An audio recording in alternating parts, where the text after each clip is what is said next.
Welcome back to episode 1, or episode 2 of The Editor's Creation, everyone, as we continue on with Alia, the First Shadow of Clan Ya.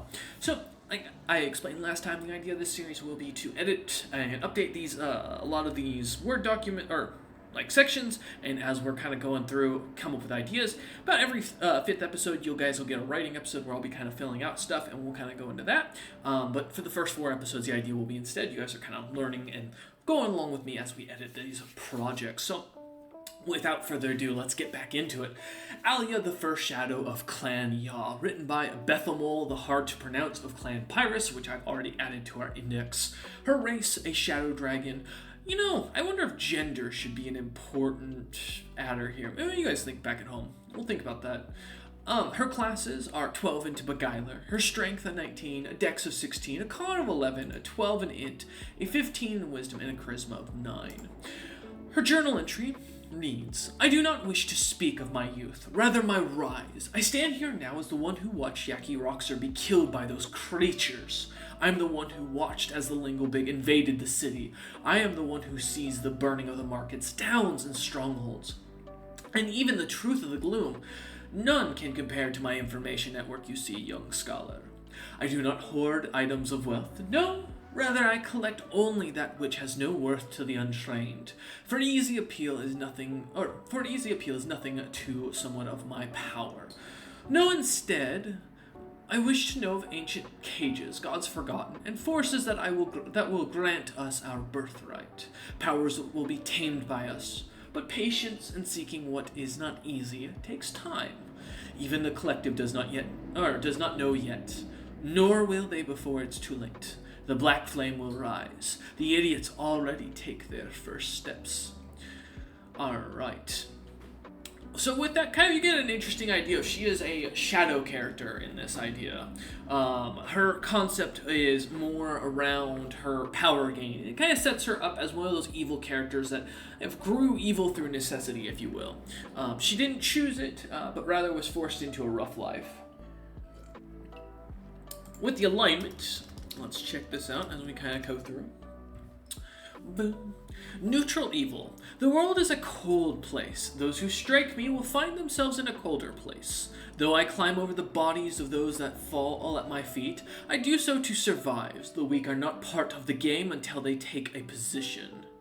So you get the sense that in this case, she's not going after every commoner. She's not killing for the thrill of power. She, just random people to show her power over them. No, she seems to want to strike at those who are stronger than her and show her superiority. Her notable deeds are survive the Gloomlands, killed and eaten multiple Gloom dragons, and to the age of old. I don't like that. How that's kind of let's do multiple elder Gloom dragons. I think that makes a bit more sense. Her religion, if any, let's check. The All-Bearing, she who provides her gifts equally and welcomes you to embrace. This world is her gift, and we are drawn to its embrace. I don't recall who that is off the top of my head, so we're going to add another section here for gods that are not written up. Because we do mention as a joke in the Lingobig, which we'll cover at some point, how they have like 100 different gods in their church. That's kind of the idea. There's thousands of gods we're not going to cover in this book because people just worship whatever they believe in, and in some remote areas you're going to find like the idea of like Lokatha worshipping a lobster because this giant lobster monster showed up and dropped off a bunch of fish or something like that. You're going to run into that a lot. So, alright, physical traits. Believed to be quite small and skinny, even for a shadow dragon. Alia is depicted as missing her wings and most of her tail. Often mistaken for a sickly drake or often completely gone unnoticed by those around. Alia stands as the perfect spy master, as nothing stands out on her physically. Easily mistaken for a koboldkin when in her dragonkin form, Alia is best described as common of features. No, I want to keep it that because I like that idea. This makes more sense. Notable comrades include Corks, who is her master, or as she reads, as the writer of this. Corks is my master, though masters always seem to fall when they strike me. Kind of giving the implication that she don't trust this man too much. Notable rivals. The Gloom species will be exterminated. kind of leaving that idea of what the mythos behind that and the idea of what happened to her. Her organization, if any, the Movasi Empire, a true believer in draconic dominance. Alia is believed to be one of the most speciest dragon lords in histories, which is basically to state that she doesn't like other races, other species in the world. Her notable items include the Shadow Crown, said to be made from a giant worm gloom dragon. Oh, a great worm. Not a giant worm. A great worm gloom dragon that had become death itself. The dragon's bones seem to have been magically shrunk and carved to make a beautifully, if not macabre, single spike crown. With a small dragon's skill, I think it's supposed to be scale, yeah. Depicted on the single spike and gems above and below. The crown is said to grant its wielder a portion of power from the ancient beast it's made of, though it is also believed to cause the wielder to go insane as the voices of the slain reside within it. I kind of want to take that. We're going to add that down in the bottom here. Without the header, please. This is just going to be normal text. There we go. Boop. Alia item. Cool. Perfect. Alright, and we continue on. The ambition to watch the gloom burn, or to watch the gloom burn, or I don't know why that's commas there. To watch the gloom burn. There we go. And the world to stand in chains at our feet. A very dark character overall for our summarization. We have our newest... Oh, no, that was right. Yep, you want to keep that in there. We're going to... Nope. Nope. There we go. All right. You can see how editing can be kind of a unique experience in here. We have to be careful with how many pages we're adding because when this transfers over, I have to copy and paste this all back over into the Google Doc. Or not to the Word doc. But here we start on Balum the Flaming Hill. He's also known as Brightbeard of House Hendrickson. His race is Hill Giant, which we have a different name, so I'm going to add a comment here. Oh, actually, wait, there's a way to do it. What is it? Suggest edit, yeah. What?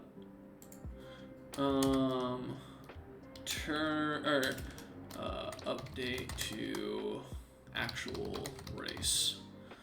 Well, yeah, because we're going to do that at the end. You know what? We'll cancel that. We don't need that yet. We'll come back to it. So he's a hill giant.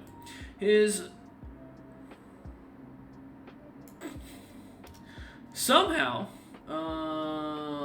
here, wait, hold up. Let me get into editing again. There we go. His classes and ability scores got kind of mixed up there. I don't know how that happened. That's a new one on me. Let's get that moved back and in there. Let me double check something. Okay, cool. I'll double check that in a minute. But as we kind of go through here, apologies. I'm going to take a quick pause if someone PM me something. Alright, just one of my players letting me know about his character information being stuck. Okay, so we can see that Balum, the Hill Giant, is a Ranger 10 Dark Hunter, which will be one of those classes we're going to want to add to our section down here to kind of go into what they are a little bit and explain our version a little different. Kind of give them a guild later and come back to that. I think we're good. Yeah, cool. Fantastic. So his ability scores aren't too bad here. A little bit different with his strength of 25. A 35 in dex truly makes him scary. A 20 in con, making him a healthy boy. Pretty decent, pretty good intelligence. 13 in wisdom and a 15 in charisma. Not too bad overall. Let's go ahead and update the journal entry here. Like my father, I grew up knowing that I would rise to the same standard as grandfather. And like father, I would slay an ancient beast to prove my worth. Yet still my uncles look down upon me. Yet still the cities that stand in the clouds are yet to call my name. Yet still the cities that stand in the clouds are yet to call my name.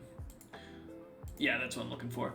The riches of my uncles, my father, my brothers, it will one day all be for nothing. For my name will be the only one of the Brunaga who is written about. But for now we wait. The city will grow, and all will be welcomed. When the world finally calms down, my goods will run through every port and town. No individual see a giant and think anything other than Balaam Brightbeard, as my products will become the expectation. My people reflect the high standards that I hold. And my people. Okay, I'm gonna add that. And my people will reflect the high standards that I hold. Let this be a challenge to all who wish to rise high. Fortunes will be mine, for I will rule the skies through gold, just as my beautiful and lovely Oksana the Desired. Signed, Gabo the Lost. In the margins next to the journal entries reads, every time I went to interview... oh yeah, here we go. We need to, we'll make a note of this later. No, I don't want it to be like a subtitle. I just want it to kind of look unique. We'll just put an underline of that for right now, so it's a little easier to kind of come back to. Alright, cool. The entire time this interview went on, Regan... Oh yeah, let's add Gabo the Lost real quick before I forget. Gabo the Lost. That is... Balaam's writer. Cool. Roughly written within the margin to next to the journal entry reads... the entire time this interview went on, Regan Balaam did not take his eyes off his wife, Regan Oksana, who seemed to have me scratch much of from this record. It is strange, each time he would threaten me, his wife would whisper something to him, and he would calm. Regan Oksana is a saint, and does not deserve to serve such an awful individual. Though he seemed to calm I also couldn't help but notice the large amounts of statues to Oksana that were throughout the castle chambers. Something is strange. Alright, for his alignments, he is he is fully neutral. I may be angry, but I stand by no rule in life. Growth and progress are all that matters. Thus, climb as you need to and however you have to. His notable deeds: slaying Laosi, an ancient black dragon who ruled the entirety of northern Krikek at the time, created the Dragon Slayer rune for weapons and staff. We will put him as a mentionable character, because we'll probably want to explain who he is. Here, Control Z. We'll just do what we did here. We'll just put... Yeah, we'll do it like that. Oh, God, please stop pinging me, people. I'm in the middle of things. Religion, none, so we'll have to come back to this to be filled out, because we will not let that be. Physical traits: with obsidian black skin and standing at 20 foot tall. Balaam was noted amongst the tallest of his brothers and tended to be just as wide. Weighing in at an astonishing 3,249 pounds, he was considered the largest hill giant on record. His long white beard he had as a young man would be burnt to a permanent green coloration as the dragon Laosi left his final marks upon the hill giant before Balaam would win the lands for himself. His notable comrades include Regan Oksana. She is my wife. Do I need to say more, you puny lesser mortal? Note from the author: this guy is scary. I'm going to put that in italics so you can kind of see that, and we'll kind of mess with that later. That'll get put in like the side margins, as I mentioned. Notable rivals: Clan Granada, all who oppose Regan Oksana. Organization: the Regan Oksana Fan Club. Current members 1. We're going to add that up here. And put a period there. Notable items: the first grandfather's clock, an item said to look and act as if normal to a huge humanoid or giant. However, to other races, the truth of this item shows clear. As its golden exterior, fine crystal glassware, and large hourglass in the center beneath the clock's face. The clock is said to be. Oh, however, to other races, the truth of this item shows clear, as its golden exterior, fine crystal glassware, and large. Oh, that should be comma. And large hourglass in the center. Stand breathtaking.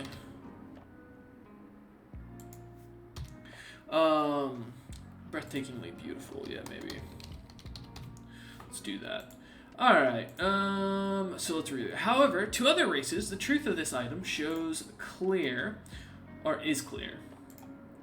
As its golden exterior, fine glassware, or fine crystal glassware, and large hourglass in the center beneath the clock's face stand breathtakingly beautiful. This, why is that? Oh. Yeah, because clock face. Okay, yeah, I see. This clock is said to at midnight begin to fill with the blood of those slain by its owner. The blood will prompt the loud screams that follow until daybreak for all to hear that are not attuned. This clock is said to grant its owner the ability to turn back for exactly 1 hour every day upon or up to a certain number of charges per people sacrificed to it, per person sacrificed to it. An interesting item. We'll make a little note of it to go down into below to talk about. They really want my attention because I look away and now I've got 3 messages. I tell you, it's going to be one of those days, gentlemen. And with that, we get into the ambition. To free his nation from his father's influence and outperform globally than his uncles. Signed, Gobbo the Lost. Rough scribblings at the bottom of the page. This guy was angry, and had a blade to my throat 23 times. I do not recommend treating with him. I mentioned one small thing about his wife's kindness, and now he hasn't stopped glaring since. Truly a terrifying figure.